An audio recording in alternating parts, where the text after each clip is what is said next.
कश्मीर के एक ईंट भट्टे पर कई मजदूर सो रहे थे, लेकिन रिपोर्ट के मुताबिक गोली सिर्फ 2 को मारी गई क्योंकि वो हिंदू थे।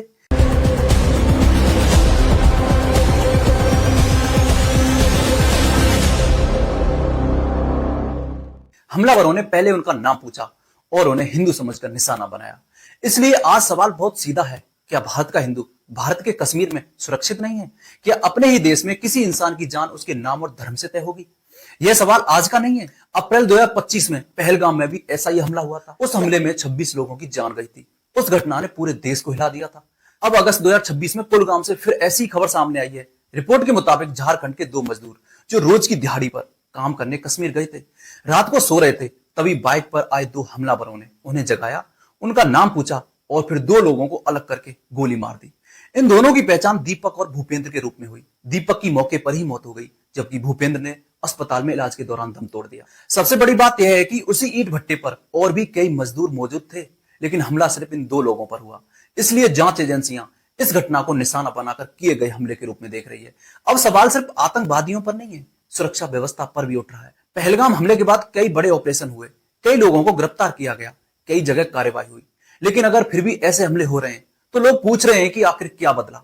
दीपक सिर्फ 24 साल के थे और भूपेंद्र 28 के। दोनों अपने घर से करीब 2000 किलोमीटर दूर सिर्फ अपने परिवार का पेट पालने गए थे, लेकिन अब वे वापस जिंदा नहीं लौटे।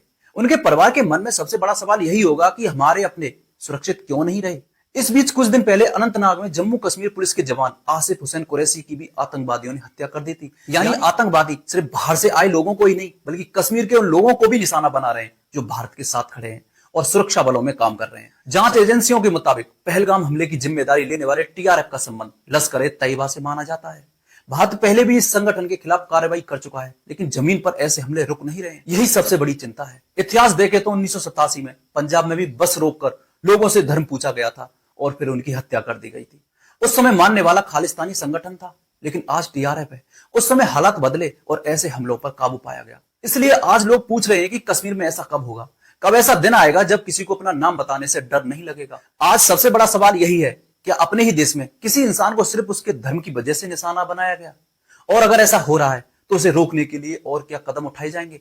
दीपक और भूपेंद्र अब वापस नहीं आएंगे, लेकिन देश यह जरूर जानना चाहता है कि ऐसी घटनाएं दोबारा ना हो, इसके लिए क्या किया जाए।